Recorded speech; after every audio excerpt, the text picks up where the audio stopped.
வணக்கம் அன்பர்களே, நான் ஜோதிடர் வீரா. இந்த நாள் அன்பும் பாசமும் நிறைந்த மகிழ்வான மனநிலையோடும் நிறங்கள் மாறாத நல்ல நினைவுகளோடும் நவ கிரகங்களின் நல் ஆசியோடும் உங்களது குல தெய்வத்தின் அருளாசியோடும் ஒளிமயமான நல்ல காலம் உங்களுக்கு அமைய வேண்டுமென மனமாற வாழ்த்துகிறேன். இன்றைய தினம் சோபகிருது வருடம் மாசி மாதம் 22வது நல்ல நாள். ஆங்கிலத்திற்கு மார்ச் மாதம் 5ஆம் தேதி 2024வது வருடம். இன்று செவ்வாய்க்கிழமை. இன்றைய கிழமையுடைய கிரகம் செவ்வாய் கிரகம்.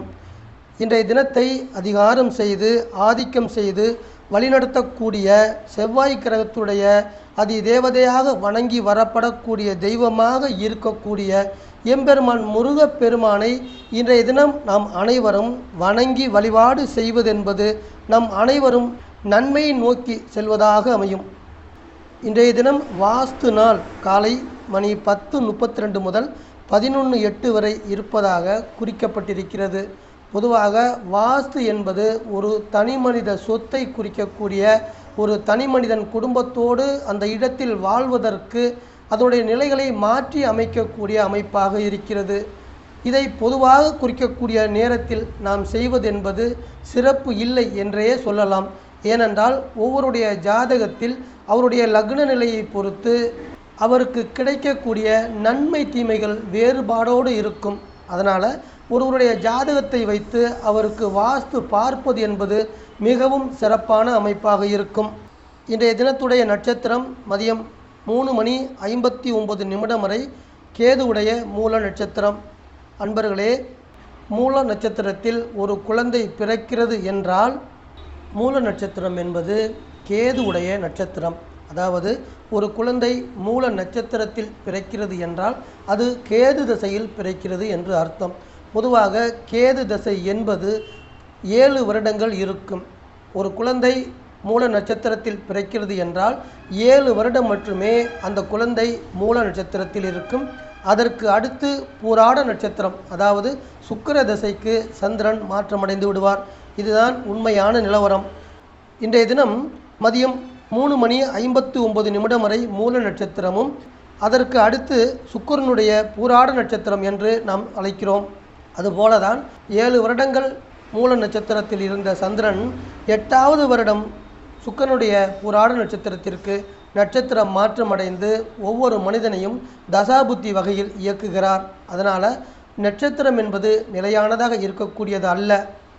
அதே போல் ஒரு மனிதன் பிறப்பு முதல் இறப்பு வரை 120 வருடங்கள் 4 ராசியில் சந்திரன் மாறுவார். 9 நட்சத்திரங்களை சந்திரன் மாறுவார். அதனால் நாம் ஒரு ஜாதகத்தில் பலனை தெரிந்து கொள்ள வேண்டுமென்றால் அவருடைய லக்னத்தை கொண்டு அவருடைய தசாபுத்திகளை கொண்டு சரியாக நிர்ணயம் செய்து பலன் சொல்ல முடியும். இன்றைய திதி கிருஷ்ணபட்சத்தில் வரக்கூடிய 10வது திதியாக இருக்கக்கூடிய தசமி திதி இன்று அதிகாலை 2 மணி வரை இருக்கிறது. அதற்கு அடுத்து 11வது திதியாக இருக்கக்கூடிய ஏகாதசி திதி நடைமுறைக்கு வர இருக்கிறது. இன்றைய தினத்துடைய நல்ல நேரம் என்பது காலை 7:30 முதல் 8:30 வரை. மாலையில் வரக்கூடியது மாலை 4:30 முதல் 5:30 வரை நல்ல நேரம் குறிக்கப்பட்டிருக்கிறது. இந்த நல்ல நேரம் என்பதுமே பொதுவாக சொல்லப்படக்கூடிய நல்ல நேரங்கள். ஒருவருடைய பிறந்த நேர ஜாதகத்தில் அவருடைய நல்ல நேரத்தை அவருடைய தசாபுத்தி மற்றும் இன்றைய தினத்துடைய கோச்சாரம் இவை அனைத்துமே கணக்கிட்டு சரியாக கணித்து அந்த நேரத்தை அறிந்து கொண்டு அந்த நல்ல நேரத்தில் நீங்கள் ஒரு செயல் செய்யும் பொழுது அந்த செயல் என்பது சிறப்பாக இருக்கும். இது 100% சரியானதாகவும் இருக்கும். இன்றைய தினத்துடைய ராகு காலம் மதியம் 3 மணி முதல் 4:30 வரையும். இன்றைய தினத்துடைய யமகண்டம் காலை 9 மணி முதல் 10:30 வரையும். இன்றைய தினத்துடைய குளிகை என்பது மதியம் 12 மணி முதல் 1:30 வரை குறிக்கப்பட்டு இருக்கிறது. இன்றைய தினத்துடைய சந்திராஷ்டம ராசி ரிஷப ராசி. அதாவது ரிஷப ராசிக்கு தனுசு 8ஆம் இடத்தில் இருக்கின்ற காரணத்தால் இன்றைய தினத்தின் சந்திராஷ்டம ராசியாக ரிஷப ராசி இருக்கிறது. இன்றைய தினத்துடைய சந்திராஷ்டம நட்சத்திரம் என்பது ரிஷப ராசியில் இருக்கக்கூடிய சந்திரனின் ரோகிணி நட்சத்திரமாக அமைகிறது. இன்றைய தினம் சந்திரன் தனுசு ராசியில் மதியம் 3:59 பிறகு சுக்கிரனின் பூராட நட்சத்திரத்திற்கு பயணம் செய்ய ஆரம்பிக்கிறார். தனுசு ராசி என்பது காலச்சக்கரத்திற்கு 9வது வீடாக அமைகிறது. 9வது வீடு என்பது ஒருவருடைய உயர் கல்வியை குறிக்கக்கூடியது. ஒருவருடைய வெளிநாட்டு வாழ்க்கை, வெளி மாநிலத்தில் அமையக்கூடிய அவருடைய தொழில், வேலை அமைப்பு, இவை அனைத்துமே காலச்சக்கரத்திற்கு 9வது வீடாக இருக்கக்கூடிய தனுசு ராசியில் அமைய பெற்றிருக்கிறது. அதே போல் 9வது வீடு ஒருவருக்கு நோயை கொடுக்கக்கூடிய வீடாக அமைந்திருந்தால் அவருக்கு ஆசனவாயு சம்பந்தமான, மூலம் சம்பந்தமான பிரச்சனைகள் வருவதற்கு வாய்ப்பு இருக்கிறது. மேலும் கட்டிகளும் வீக்கங்களும் ஒரு மனிதனுக்கு வருகிறது என்றால் 9வது வீடாக இருக்கக்கூடிய அந்த வீட்டில் நோயை கொடுக்கக்கூடிய கிரகம் இருந்தால் அவருக்கு கட்டிகளும் வீக்கங்களும் வந்த வண்ணம் இருக்கும். மேச ராசி அன்பர்களே, புண்ணியஸ்தானம் என சொல்லக்கூடிய வீடு தனுசு ராசி. உங்கள் வீட்டிலிருந்து 9ஆம் இடத்தில் இருக்கக்கூடிய தனுசு ராசி உங்களுக்கு புண்ணிய ஸ்தானமாக அமைகிறது. இந்த வீட்டிலிருந்து தான் உங்களுக்கு 2வது திருமணம் தொடர்பான செயல்பாடுகளுக்கும், உயர்கல்விகள் தொடர்பான செயல்பாடுகளுக்கும், வெளிநாடு செல்வதற்கான செயல்பாடுகளுக்கும் அனைத்துமே மேச ராசி அன்பர்களுக்கு தனுசு ராசியிலிருந்து தான் கொண்டு வந்து தர இருக்கிறது இந்த காலம். அந்த வகையில் 2வது திருமணம் தொடர்பாக நீங்கள் செய்யக்கூடிய முயற்சிகளுக்கு தனுசு ராசியில் செல்லக்கூடிய சந்திரன் நற்பலன்கள் தரக்கூடிய அமைப்பாக இருப்பார்.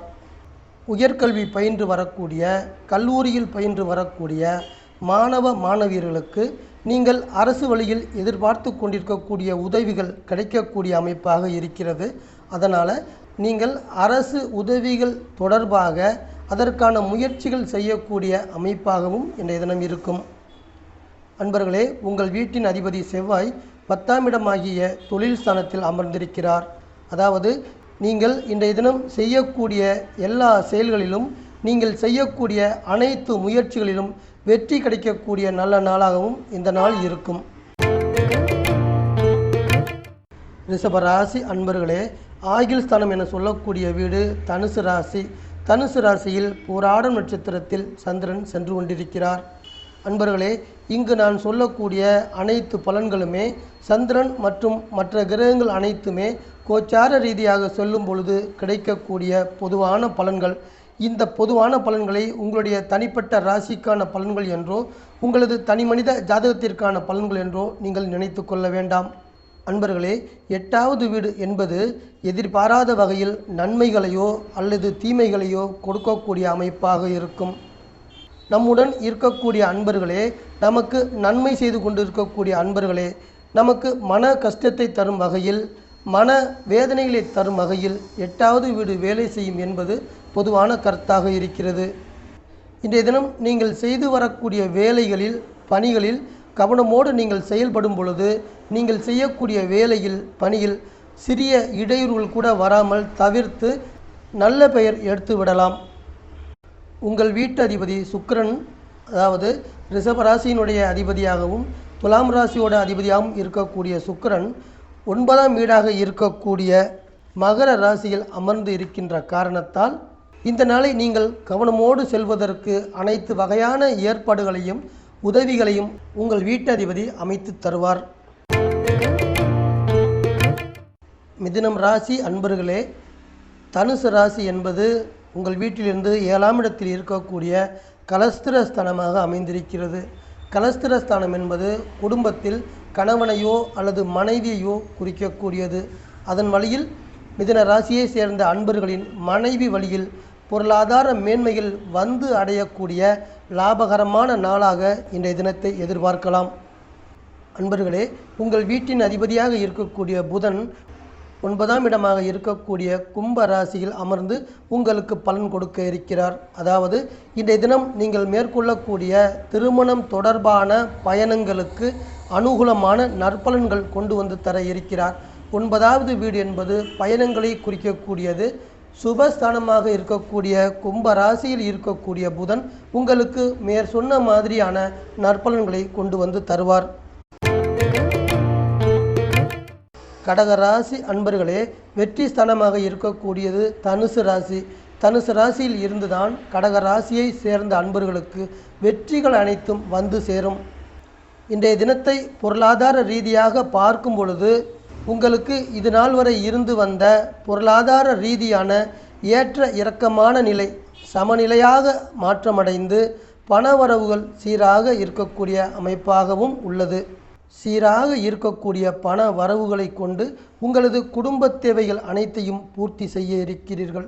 உதாரணமாக இடம் வாங்குவது, வீடு வாங்குவது, இது தொடர்பான பேச்சுவார்த்தைகள் செய்வது அனைத்துமே இன்றைய தினத்திற்கு சிறப்பாக இருக்க போகிறது. 10ஆம் இடத்தில் குரு அமர்ந்திருக்கிறார். மேச ராசியில் இருக்கக்கூடிய குரு நீங்கள் எதிர்பார்த்து கொண்டிருக்கக்கூடிய உங்கள் பணி தொடர்பான உயர் பதவியை அடையக்கூடிய அதிர்ஷ்டத்தை கொண்டு வந்து தர இருக்கிறார் குரு பகவான். அதே போல நீங்கள் எதிர்பார்த்து கொண்டிருக்கின்ற பெயரையும் புகழையும் அடையக்கூடிய நல்ல வாய்ப்புகளையும் கொண்டு வந்து தர இருக்கிறார் குரு பகவான். சிம்மம் ராசி அன்பர்களே, தனுசு ராசி என்பது புத்திஸ்தானமாக அமைகிறது. ஒரு மனிதனுக்கு புத்திஸ்தானம் சிறப்பாக இருக்கும் பொழுது அவருடைய செயல்பாடுகளும் அவருடைய எண்ணங்களும் சிறப்பான நிலையாக அமைந்து அவர் தனது வாழ்நாளில் உயர்வடையக்கூடிய அமைப்பாக இருக்கும். அந்த வகையில் சிம்ம ராசிக்காரர்களுக்கு தனுசு ராசி சிறப்பாக இருக்க வேண்டும் என்பது ஜோதிடத்தின் முக்கிய விதியாக இருக்கிறது. அன்பர்களே, மகிழ்ச்சியை தரக்கூடிய வீடு, குழந்தை பாக்கியத்தையும் தரக்கூடிய வீடாக தனுசு ராசி இருக்கின்ற காரணத்தால் தனுசு ராசியில் இன்றைய தினம் செல்லக்கூடிய சந்திரன் உங்களது குடும்பத்தில் மகிழ்ச்சியும் குழந்தை பாக்கியம் இல்லாமல் இயங்கிக் கொண்டிருக்கக்கூடிய அன்பர்களுக்கு குழந்தை பாக்கியத்தையும் சிறப்பாக்கி தரக்கூடிய நல்ல அமைப்பாக இருக்கப் போகிறது. அன்பர்களே, கமிஷன் வகையில், ஏஜென்சி வகையில், தொழில் வேலை அமைந்திருக்கக்கூடிய அன்பர்களுக்கு 5வது வீடு சிறப்பாக இருந்தால்தான் அவர்கள் லாபகரமான பலனை அடைய முடியும்.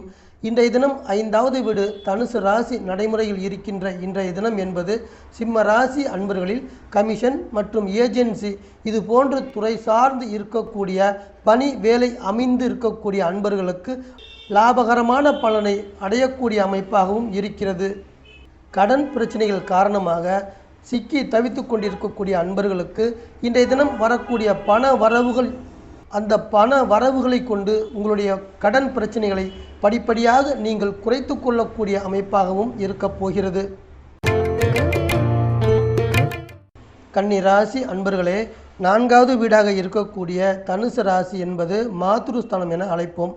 மாத்ரு என்பது தாயை, அன்னையை குறிக்கக்கூடிய வீடு. தனுசு ராசியில் இருந்துதான் கன்னி ராசி அன்பர்களுக்கு தாயினுடைய அன்பு, பாசம், உயர்ந்த எண்ணங்கள், சிறந்த செயல்பாடுகள் அனைத்துமே வர இருக்கிறது. இன்றைய தினம் தனுசு ராசி நடைமுறையில் இருக்கின்ற காரணத்தால் கன்னி ராசி அன்பர்களை துரத்தி கொண்டு வரக்கூடிய பிரச்சனைகள் அனைத்துமே உங்களிடம் இயற்கையாகவே அமைந்திருக்கிற திடமான மனதோடு அனைத்து பிரச்சனைகளையுமே தூசு போல தட்டிவிட்டு உங்களது கடமைகளை இனிமையாக சிறப்பாக கடந்து போகக்கூடிய நல்ல நாளாகவும் இந்த நாள் இருக்கப் போகிறது. அன்பர்களே, உங்கள் வீட்டின் அதிபதி 6ஆம் இடத்தில் அமர்ந்திருக்கிறார். புதன் 6ஆம் இடத்தில் அமர்ந்து உங்களுக்கு வரக்கூடிய வீட்டு வாடகை தொடர்பாகவும் நீங்கள் சேமிப்பு செய்து வைத்திருக்கின்ற முதலீடுகள் தொடர்பாகவும் இன்றைய தினம் பணவரவை நீங்கள் எதிர்பார்க்கலாம். துலாம் ராசி அன்பர்களே, சகோதரஸ்தானம் என அழைக்கக்கூடிய வீட்டில் சந்திரன் சென்று கொண்டிருக்கிறார். 3வது வீடு என்பது கம்ப்யூட்டர் துறை சார்ந்து இருக்கக்கூடிய அன்பர்களுக்கு மிகவும் சாதகமான அனுகூலமான நாளாக இருக்கும். அதாவது கம்ப்யூட்டர் துறை சார்ந்து, சாஃப்ட்வேர் துறை சார்ந்து இருக்கக்கூடிய அன்பர்களுக்கு இன்றைய தினம் என்பது பொருளாதார ரீதியான முன்னேற்றங்களை கொண்டு வந்து தரக்கூடிய அமைப்பாக இருக்கிறது. மேலும் இது போன்ற துறை சார்ந்து இருக்கக்கூடிய அன்பர்களுக்கு நல்ல பதவிகளும் உயர் பதவிகளும் வந்து சேரக்கூடிய அமைப்பாகவும் இருக்கும். உங்கள் வீட்டின் அதிபதியாக இருக்கக்கூடிய சுக்கிரன் 4ஆம் இடத்தில் அமர்ந்திருக்கிறார். மகரத்தில் இருக்கக்கூடிய சுக்கிரன் தொழில் ஸ்தானத்திற்கு வலிமை சேர்க்கக்கூடிய அமைப்பாக இருப்பார். துலாம் ராசியை சேர்ந்து தொழில் செய்து கொண்டிருக்கக்கூடிய தொழில் அதிபர்கள் உங்கள் தொழிலில் புதிய யுக்திகளை கையாண்டு நீங்கள் செய்து கொண்டு வந்திருக்கக்கூடிய உற்பத்தியை பெருக்குவதற்கு நீங்கள் செய்யக்கூடிய அனைத்து முயற்சிகளும் நற்பலன்களை கொடுக்கக்கூடிய வண்ணம் இருக்கும். விருச்சிக ராசி அன்பர்களே, தனுசு ராசி குடும்பஸ்தானமாக உங்களுக்கு அமைந்திருக்கிறது. வாக்குஸ்தானம் எனும் சொல்லலாம். ஒரு மனிதன் தன்னுடைய வன்மையால் தான் சொன்ன சொல்லை காப்பாற்றக்கூடிய, தான் சொன்ன வாக்கை காப்பாற்றக்கூடிய அமைப்பு விருச்சிக ராசி அன்பர்களுக்கு தனுசு ராசியிலிருந்து தான் வருகிறது. தனுசு ராசி என்பது சிறப்பாக இருக்குமென்றால், உங்களுக்கு நன்மைகள் தரக்கூடிய கிரகம் தனுசு ராசியில் இருக்குமென்றால், நீங்கள் கொடுக்கக்கூடிய வாக்கை நீங்கள் கட்டாயம் காப்பாற்றுவீர்கள். ஒருவருக்கு கொடுக்கக்கூடிய வாக்கை அதை நிறைவேற்றி கொடுப்பதற்கு மிகவும் மிகவும் நீங்கள் முயற்சி செய்வீர்கள். அந்த வாக்கை நிறைவேற்றி கொடுத்ததற்கு பிறகுதான் அந்த காரியத்தை முடித்துத்தான் நீங்கள் மறு வேலைக்கு செல்வீர்கள். அது மட்டுமல்ல, பணவரவை கொடுக்கக்கூடிய வீடும் தனுசு ராசி தான். இன்றைய தினம் தனுசு ராசி நடைமுறைகள் இருக்கின்ற காரணத்தால் பணவரவு என்பது விருச்சிக ராசி என்பவர்களுக்கு சிறப்பாக வரக்கூடிய அமைப்பாக இருக்கிறது. உங்கள் வீட்டின் அதிபதி செவ்வாய் 3ஆம் இடத்தில் அமர்ந்திருக்கிறார். செவ்வாய் மகர ராசியில் இருந்து உங்களுக்கு மன ரீதியான தைரியங்களையும் சிறந்த எண்ணங்களையும் கொடுக்கிறார். அதாவது எதிலுமே சிக்கனமாக இருந்து உங்களது குடும்பத்தை வலிமையான பாதைக்கு அழைத்து செல்வதற்கான தைரியமான மனநிலையை, சிறப்பான மனநிலையை கொடுக்க இருக்கிறார். அன்பர்களே, வேலை பணியில் இருக்கக்கூடிய உங்களுக்கு ஊதிய உயர்வுகள் தக்க சமயத்தில் கிடைக்க இருக்கிறது. வேலை ரீதியான முன்னேற்றமான நிலையையும் நீங்கள் எதிர்பார்க்கலாம். தனுசு ராசி அன்பர்களே, இன்றைய தினம் உங்கள் வீட்டில் இருக்கக்கூடிய சுக்கிரனின் பூராட நட்சத்திரத்தில் செல்லக்கூடிய சந்திரன் உங்களுக்கு ஆயுளையும் சிறந்த ஆரோக்கியத்தோடு மன சந்தோஷத்தையும் சிறப்பாக தரக்கூடிய அமைப்பாக இருக்கிறது. உங்கள் வீட்டின் அதிபதி குரு பகவான் 5ஆம் இடத்தில் இருக்கிறார். இயல் இசை நாடகம் துறைகளை குறிக்கக்கூடிய 5ஆம் இடத்தில் உங்கள் வீட்டதிபதியாக இருக்கக்கூடிய நன்மைகள் செய்யக்கூடிய குரு அமர்ந்திருக்கின்ற காரணத்தால் இயல் இசை நாடகத்துறை சார்ந்து இருக்கக்கூடிய கலைஞர்களுக்கு புதிய வாய்ப்புகளை உருவாக்கி தர இருக்கிறார். அதுபோல உங்களுக்கு வரக்கூடிய வாய்ப்புகளை நீங்கள் சிறப்பாக பயன்படுத்த வேண்டும் என்பதே இன்றைய தினம் உங்களுக்கு சொல்கிறது. மகரம் ராசி அன்பர்களே, உங்கள் வீட்டிற்கு ரகசிய ஸ்தானம் என சொல்லக்கூடிய வீடு தான் தனுசு ராசி. இந்த தனுசு ராசியின் பலன்கள் உங்களை நோக்கி வர இருக்கிறது. அதாவது உங்கள் குடும்பத்தில் இதுவரை சுபகாரியங்கள் தொடர்பாக தடைகளோ தடங்கல்களோ இருந்து வந்தால் அது போன்ற தடைகள் அனைத்தும் துடைத்து எறியப்பட்டு சுபகாரியங்கள் கைகூடி உங்களது இல்லத்தில் மகிழ்ச்சியை கொண்டு வந்து தரக்கூடிய சிறப்பான அமைப்பாக இருக்கப் போகிறது. அதே போல நீங்கள் ஈடுபடக்கூடிய நல்ல செயல்களுக்கு, நல்ல முயற்சிகளுக்கு உங்களது உற்றார்களும் உறவினர்களும் உதவியாக இருக்கப் போகிறார்கள். 9ஆம் இடத்தில் கேது அமர்ந்திருக்கிறார். சுகஸ்தானத்தில் வெளிநாடுகளுக்கும் தொலைதூர பயணங்களுக்கும் அமைப்பை தரக்கூடிய வீட்டில் கேது அமர்ந்திருக்கிறார். அதாவது மகர ராசியை சேர்ந்த அன்பர்கள் வெளிநாடு மற்றும் வெளி மாநிலங்களுக்கு சென்று பணிபுரிய விரும்பக்கூடிய அன்பர்களே, உங்களின் விருப்பங்கள் அனைத்தும் நிறைவேறுவதற்கு கேது பகவான் அனைத்து வகையான உதவிகளும் செய்ய இருக்கிறார். ஒருவர் வெளிநாடு செல்ல வேண்டுமென்றால், வெளி மாநிலங்கள் செல்ல வேண்டுமென்றால் அவர் பிறந்த ஊரில் தனது தாய் திரு நாட்டில் வேலைக்கான அமைப்பு அவருக்கு சிறப்பாக இல்லை என்றே சொல்லலாம். ஒருவருடைய ஜாதகத்தில் 9வது வீடும் லக்ன பாவமும் சிறப்பாக இருக்கும் பொழுது அவர் வெளிநாடுகளுக்கு சென்று சிறப்பான முறையில் பணி செய்து அதிக அளவு வருமானங்களை பெற்றுக்கொள்ளக்கூடிய அமைப்பாக இருக்கும். கும்பம் ராசி அன்பர்களே, லாபஸ்தானம் என சொல்லக்கூடிய வீட்டிலிருந்து தனுசு ராசியிலிருந்து உங்களுக்கு பலன்கள் வந்து கொண்டிருக்கிறது. அதாவது உங்களுடைய பரம்பரை சொத்துக்களாக இருக்கக்கூடிய, உங்களுடைய அப்பா சேர்த்து வைத்த சொத்துக்களாக இருந்தாலும், உங்களுடைய தாத்தா சேர்த்து வைத்த சொத்துக்களாக இருந்தாலும், அதில் ஏதாவது பிரச்சனைகள் இருந்தாலுமே அதை மீட்பது தொடர்பாக நீங்கள் செயல்படக்கூடிய செயல்பாடுகளுக்கும் அதில் ஈடுபடக்கூடிய முயற்சிகளுக்கும் சிறப்பான பலனை கொடுக்கக்கூடிய அமைப்பாக இன்றைய தினம் இருக்கும். உங்கள் வீட்டதிபதி வீட்டிலேயே ஆட்சி வீட்டிலேயே சனி அமர்ந்திருக்கிறார். உயர்கல்வி பயின்று வரக்கூடிய மாணவ மாணவியர்களுக்கு தாங்கள் படிக்கக்கூடிய கல்வியில் முழு ஈடுபாட்டோடு படிப்பில் கவனத்தை கொடுக்க இருக்கிறார் சனி பகவான். மீனம் ராசி அன்பர்களே, 10வது வீடாகிய கர்மஸ்தானத்தின் பலன்கள் உங்களுக்கு கிடைக்க இருக்கிறது. ஒருவர் இந்த பூமியில் பிறந்து வாழ்ந்து கொண்டிருக்கிறார் என்றால் அவருடைய கர்மாவின் அடிப்படை கொண்டுதான் அவருடைய வாழ்க்கை தரம் தீர்மானிக்கப்படுகிறது. அவருடைய கர்மா சிறப்பாக இருக்கும் பொழுது அவர் இந்த வாழ்க்கையில் நல்ல நிலையில் சிறப்பாக வாழ்க்கை வாழ்வதற்கு அமைப்பாக இருக்கும். அந்த கர்ம ஸ்தானத்தை குறிக்கக்கூடிய வீடு மீன ராசி அன்பர்களுக்கு தனுசு ராசியாக அமைகிறது. ஒரு மனிதன் சிறப்பாக வாழ்கிறார் என்றால் அவருக்கு அவருடைய 10வது வீடாகிய கர்மஸ்தானம் என சொல்லக்கூடிய தொழில் ஸ்தானம் சிறப்பாக இருக்கும். தொழில் ஸ்தானம் சிறப்பாக இருக்கும் பொழுது அவருக்கு ஒரு நல்ல வேலையோ அல்லது ஒரு நல்ல தொழிலோ அமைந்து அவர் வாழ்க்கைக்கு தேவையான அடிப்படை தேவைகளாக இருக்கக்கூடிய உணவு, உடை, உறைவிடம், மேலும் அவர் ஆடம்பர வாழ்க்கை வாழ்வதற்கான வழிவகைகளையும் இந்த 10வது வீடு கொண்டு வந்து தரும். அன்பர்களே, இன்றைய தினம் உங்களுக்கு 10வது வீடு நடைமுறையில் இருக்கின்ற காரணத்தால் இன்றைய தினம் உங்களுக்கு சிறப்பான நாளாக, நல்ல நாளாகவே உங்களை கடந்து போக இருக்கிறது. அன்பான வாசக நேயர்களே, மீண்டும் ஒரு பதிவில் உங்கள் அனைவரையும் நான் சந்திக்கிறேன். இந்த சேனல் உங்களுக்கு பிடிச்சிருந்தா சப்ஸ்கிரைப் பண்ணுங்க, லைக் பண்ணுங்க, கமெண்ட் பண்ணுங்க, ஷேர் பண்ணுங்க.